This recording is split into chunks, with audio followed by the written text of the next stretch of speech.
"Will you stay if I undress?" the Chinese woman asked after the lone rancher saved her from drowning. The solitude of the Wyoming high country was a balm Ronan Croft applied to wounds he could not name. It was 1874 and the war was nearly a decade gone, but its ghost still walked with him in the thin, cold air. His cabin, a squat structure of hewn logs chinked with mud and moss, stood a stone's throw from the Wind River, its back pressed against a stand of unyielding pines. He had built it himself, built it to be a fortress against memory, against the world of men that had failed him. He was a tall man, made lean by hard work and lean living. His face, weathered by sun and wind, was a map of past hardships, with lines etched around eyes the color of a stormy sky. His hands were calloused and capable, as comfortable with an axe as they had once been with a rifle. He was an ex-sergeant of the Union Army, a man who had seen the fields of Gettysburg turn to red mud. Now he was a lone rancher with a small spread carved out of the wilderness. He kept to himself, a bargain that suited both him and the folks in the nearby town of Lander. Lander was a raw, burgeoning settlement he avoided. The folks there looked at him and saw a man who had fought for the North, a Yankee presence in a territory where sympathies had often been divided. They saw a man who did not speak of his past, who did not drink in their saloons or pray in their churches, and they mistrusted his silence. For his part, Ronan saw in their faces the same blind certainty that had sent Boys, his own brother among them, into the meat grinder of war. The quiet resentment from the locals was a dull ache, but the thunder of cannon that still echoed in his quietest moments was a sharp, unhealing pain. That spring had been a bitter one. A late snow in May had blanketed the high peaks, and now under the relentless sun of early June, it was letting go. The melt came fast and furious. The Wind River, usually a clear, quick-running ribbon of blue, had transformed into a churning brown beast. It chewed at its banks, its roar a constant, menacing presence. He was checking his horse's shoes near the corral, the rhythmic rasp of the file a familiar comfort, when he heard it. A sound that did not belong. Not the cry of a hawk, or the scream of a catamount. It was human. A thin, desperate shriek, swallowed almost immediately by the river's growl. Ronan froze, head cocked. He thought he had imagined it, another phantom from a past filled with cries. Then it came again, fainter, but unmistakable. A woman's voice, sharp with terror. His body moved before his mind had fully consented. He dropped the file and ran toward the river bank. He scanned the torrent, his eyes snagging on the chaos of broken branches. And then he saw her, a flash of dark fabric and pale skin, tangled in the branches of a fallen cottonwood that was being battered by the water. She was caught, a fragile anchor in a world of violent motion. He did not hesitate. There was no time for thought, only the cold, hard instinct of a man who had pulled comrades from fields of fire. He kicked off his heavy boots, stripped off his gun belt, and plunged into the icy water. The shock of the cold was a physical blow. The current was a living thing that grabbed at his legs. He fought it, his arms churning, his eyes locked on the woman. He was a strong swimmer, but this was a brawl. As he got closer, he could see her more clearly. Her head was barely above the surface, her face a pale oval against her dark, plastered-down hair. One arm was hooked desperately around a thick branch. She appeared to be caught on something beneath the water as well, her eyes closed, her face slack with near unconsciousness. He reached the cottonwood, gasping. "Hold on," he yelled. He grabbed a sturdy limb, anchoring himself. He had to work quickly, reaching for her, his fingers closing around her thin, cold arm. Her dark tunic was torn at the shoulder. A small embroidered silk pouch was still tethered to her wrist by its strap, a strange, desperate attachment in the face of death. He saw that her leg was wedged between two branches below the waterline. He took a deep breath, submerged himself, and worked blindly with his hands. His lungs burned. Finally, with a great heave, he freed her. He resurfaced, dragging her limp form with him, and began the brutal fight back to shore. He half-dragged, half-carried her out of the water and collapsed on the muddy bank, his chest heaving. He rolled her onto her side and pressed his fingers to her neck. He felt a pulse, faint and thready, but there. She coughed, a racking sound, and a stream of river water trickled from her mouth. Her eyelids fluttered open, revealing dark, expressive eyes, cloudy with confusion and pain. They fixed on him, wide with a primal fear. "Easy now," he said, his voice rough. "You're safe." She struggled to sit up, her body trembling violently. She clutched the torn fabric to her chest. Where am I?" she whispered, her teeth chattering. "My land." Near the Wind River he rose to his feet, a chill seeping deep into his bones. "You need to get warm." "My cabin is close." He reached a hand down to help her. She flinched away, scrambling backward in the mud. "No," she said, her voice shaking but firm. "Do not take me to town, please." Her plea was so raw, so filled with a dread that seemed to eclipse even her near drowning, that it stopped him cold. "I'm not taking you to town," he said gruffly. "But you'll die of cold out here. The cabin is your only choice." She watched him for a long moment, her gaze searching his face, weighing one danger against another. Finally, with a barely perceptible nod, she relented. She tried to stand, but her legs gave way. Without a word, Ronan scooped her into his arms. She was lighter than he expected, a bird-bone fragility that felt alien. She went stiff at his touch but did not fight him. As he carried her toward the column of smoke rising from his chimney, he could feel the tremors that racked her body and the dead, heavy weight of the waterlogged pouch still dangling from her wrist. He pushed the cabin door open and carried her inside. The small, one-room space was spare and orderly. A stone fireplace, a narrow cot, a rough-sawn table, and shelves holding tins of food. It was the scent of the place, wood smoke, coffee, and solitude, that seemed to unnerve her most. She was an intrusion, and they both knew it. He set her down gently in the chair closest to the hearth. "Get those wet things off," he ordered, his back already turned as he added wood to the fire. He did not look at her, giving her what little privacy the small room allowed. The silence was thick, broken only by the crackle of the flames and her chattering teeth. He poured 2 cups of coffee, lacing them with whiskey, and set one on the floor beside her chair before retreating to the far side of the room. He finally allowed himself to look. She was huddled in his spare blanket, her wet tunic and trousers draped over the other chair. Her dark hair was a tangled mess, and a dark bruise was already purpling on her cheek. "My name is Ronan Croft," he said, breaking the silence. She looked up, her dark eyes meeting his. She whispered. They sat that way for a long time. He watched the way she flinched when a log popped in the fire. She was a woman wound tight with secrets. "You ought to eat," he said, his voice softer than he intended. She shook her head. As dusk settled, an awkward tension fell between them. There was only one cot. "You take the bed," he said, his tone leaving no room for argument. "I'll sleep by the fire." He laid out his bedroll on the rough plank floor, keeping his back to her. He was acutely aware of her every movement. He stared into the dying embers, willing sleep to come, but his mind was alive, agitated by her presence.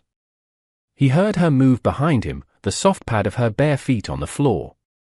"Mr. Croft," her voice was a trembling whisper. He did not move. "What is it?" There was a long pause. When she spoke again, her voice was stripped of all its earlier defenses, leaving only a raw, desperate vulnerability. "Do you want to look at me?" The question hit him like a stray bullet. He remained frozen, his back to her. She took his silence for what it was not. "Will you stay if I undress?" she whispered. In those words, he heard the echo of 100 transactions he could only imagine. He heard the shame, the resignation, the awful, hollow bartering of a woman with nothing left to sell but herself. A woman who had learned that a man's help always came with a price. A hot, unfamiliar shame washed over him, mingled with a surge of anger, at her, at the men who had driven her to this, at a world that could break a person down to such a point. Slowly, deliberately, he turned his body fully away from her, presenting her with nothing but his rigid back. He stared hard into the glowing coals, his jaw clenched. "Get some sleep, he said, his voice a low, rough rasp. "No one is going to bother you here." He did not hear her move for a long time. When she finally did, it was the quiet sound of the cot ropes creaking under her weight, followed by a soft, choked sob that she tried and failed to stifle in the darkness. Ronan Croft lay on the hard floor, listening to the sound of her weeping and the unabated roar of the river, feeling the first crack spread across the frozen walls he had built around his heart. The night's raw confession hung between them long after the fire had died. When dawn broke, he was already up, the coffee pot simmering. Mai did not rise until the sun was fully in the sky. She moved with a stiff, pained grace, the shame of the previous night a cloak she wore. "The river is still too high," Ronan stated, staring out the open door. It was a fact as unchangeable as the granite peaks that loomed over them. The days that followed fell into a strange, unspoken rhythm. The swollen river trapped them in a world no bigger than Ronan's small plot of land. Mai was not a woman who could abide idleness. He found her in his small vegetable patch, painstakingly pulling weeds. "You don't have to do that," he said. She looked up, shielding her eyes. "I am earning my keep." Ronan did not argue. He understood the dignity in work. Yet his awareness of her was a constant thrum beneath the surface of his thoughts. He would find himself watching her from a distance. One afternoon, as she reached up to hang a mended shirt of his on a line, the dark tunic she wore shifted against the skin of her back. He saw them, faint, silvery lines. Scars, old ones. He looked away quickly, a cold anger coiling in his gut. They were not the scars of an accident. She, in turn, seemed to study him in stolen glances, learning the contours of his silence. They were two solitary animals circling one another in a cage forged by the floodwaters, wary and wounded. The outside world intruded on the fourth day in the form of Ben, a younger hand from a neighboring ranch. Ronan saw him coming and felt a familiar tightening in his gut. Mai saw him, too, and a flicker of panic crossed her face. "Walker figured I'd check if the river carried you off to Nebraska," Ben called out, swinging down from his horse. His eyes widened as he caught sight of Mai standing hesitantly in the cabin doorway. He swept his hat off. "Ben," Ronan said, his tone discouraging conversation. "What do you need?" Ben's gaze flickered between them, his curiosity palpable. "Town's all a buzz." Tell about her." He nodded subtly toward Mai. She flinched as if struck and melted back into the shadows of the cabin. Ronan's eyes narrowed. "What about her?" "That Chinese woman," Ben said, his voice a conspiratorial whisper. "The one who was with Jacob Reed, the prospector who died last month. His partner, a fellow named Gable, is in town raising hell. Says Reed had a stash of gold dust and that she ran off with it the night he died. Gable is saying all sorts of ugly things, stirring up the boys Reed owed money to. The sheriff is listening, too." Ronan's face was stone. "Folks should mind their own business. Well, you know how it is," Ben said with a shrug. "Anyway, the marshal put a notice on Reed's claim. Belongs to his creditors now." He finally seemed to notice the thunderous look on Ronan's face and took a step back.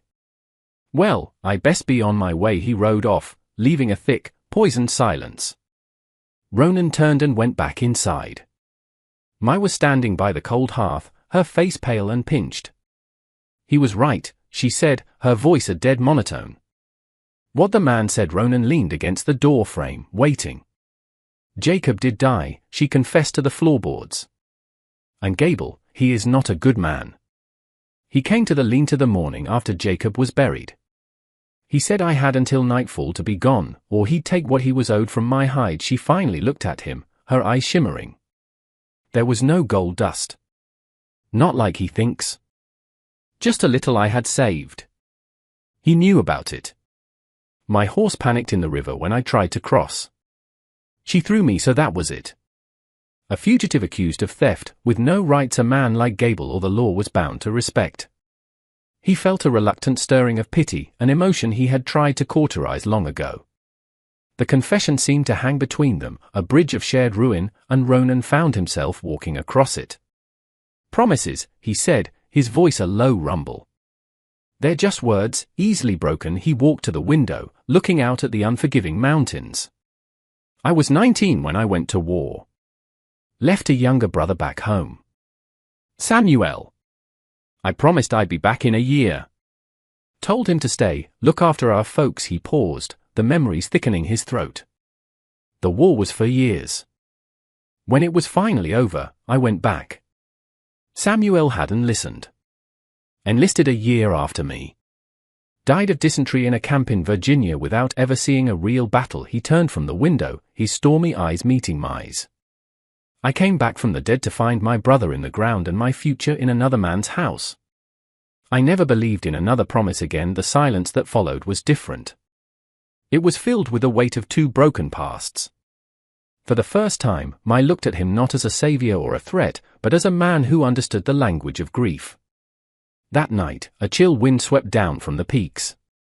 Mai seemed to have caught a chill of her own, and by nightfall she was shivering uncontrollably, her skin hot to the touch. The fever climbed.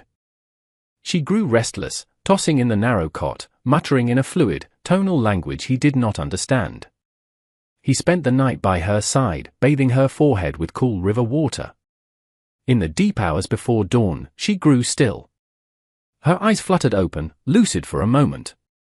She looked at his calloused hand on her forehead and then up at his face. Her own hand, small and hot, came up and clutched his. A faint, sad smile touched her lips. "You are the only one," she murmured, her voice thick with fever. "The only one who's touched me without wanting something." The words, spoken from the unguarded depths of her mind, struck him with the force of a physical blow. He saw again the faint silver scars on her back, heard the echo of her whispered offer on that first night. In her world, he realized with a sickening clarity, an act of simple decency was a profound anomaly. She slipped back into a restless sleep, but her words remained, burning behind his eyes, changing everything. The fever broke with the dawn. The river's roar had subsided to a dull murmur. The flood was finally receding. She would be able to leave soon. The thought, which should have been a relief, left a strange, hollow ache in his chest. A soft sound behind him made him turn.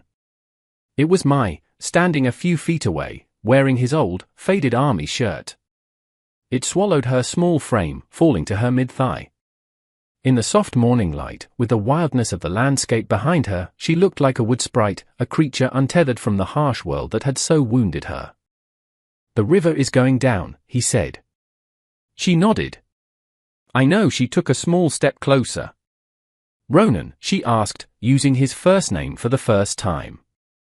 Her voice was quiet, almost carried away by the river's murmur. "Can I stay a little longer?" The question hung between them. It was not about the river. It was about him. The part of him that had cultivated solitude for a decade screamed to say no. But the man who had spent a night tending her fever, the man who had heard her whisper of a world where every touch had a price, could not form the word. He gave a short, jerky nod.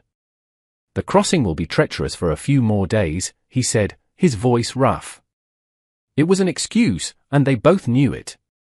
"You can work for your keep. I won't have charity in my house." The small, tremulous smile touched Mai's lips. "Thank you, Ronan," and so a new season began. The river receded, but Mai stayed. She fell into the rhythm of his life, filling spaces he had not realized were empty. Their companionship was a thing of quiet spaces and shared tasks. Words were sparse, but a language grew between them in shared glances, in small, unspoken kindnesses.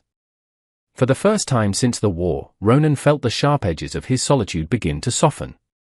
But with this comfort came a tension, a fine, high-strung wire pulled taut between them. Each accidental touch was a spark that lit a fire deep in his gut, a slow-burning heat that both warmed and shamed him. He was a man long unused to the presence of a woman, and his body reacted with a simple, animal hunger that his mind condemned. She was a guest, a survivor he had sworn to protect. She was not for him to want. One rainy afternoon, he came inside to find her sitting on the floor by the small wooden chest at the foot of his cot. In her lap was a bundle of letters tied with a fraying piece of twine, his letters from the war. "I am sorry," she said, looking up. "I should not have." He did not get angry. "It doesn't matter." She picked up one of his own letters. Would you read one to me?" she asked. The request was so intimate, so unexpected, it disarmed him. He took the letter, his fingers clumsy, and sat in the chair opposite her. His voice was hoarse as he began to read words written by a 20-year-old boy. He read about the mud, the cold, the longing for a warm bed.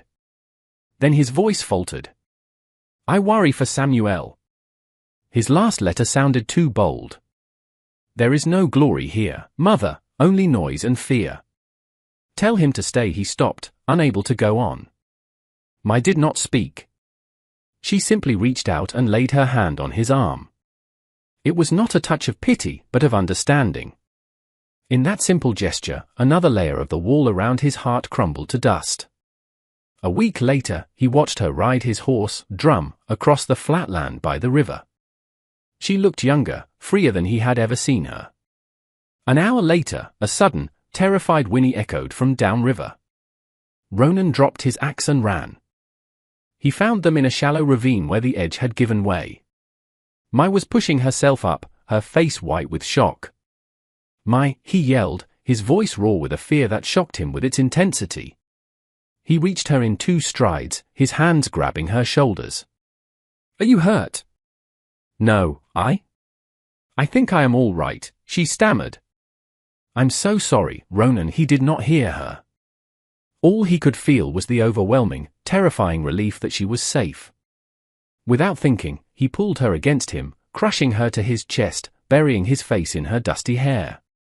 She sagged against him, her own arms wrapping around his waist. He could feel every line of her body, the frantic pulse in her neck against his cheek. Slowly, he loosened his grip, his hands moving to cup her face. His gaze dropped to her mouth. The world narrowed. He leaned in, his own breath catching. He was going to kiss her, but then he saw the look in her eyes. Beneath the shock, he saw a flicker of dutiful surrender. He saw the woman who felt she owed him a debt. He could not do it. He stopped, his lips hovering an inch from hers, then pulled back, the movement sharp and decisive. The moment was broken. The wire between them snapped. That night, the silence in the cabin was a suffocating blanket. Finally, she stood up and walked to the center of the room. Look at me, Ronan, she said, her voice quiet but firm. You saved me, again and again. But you never let me thank you. Slowly, deliberately, she reached for the ties of the old army shirt she wore.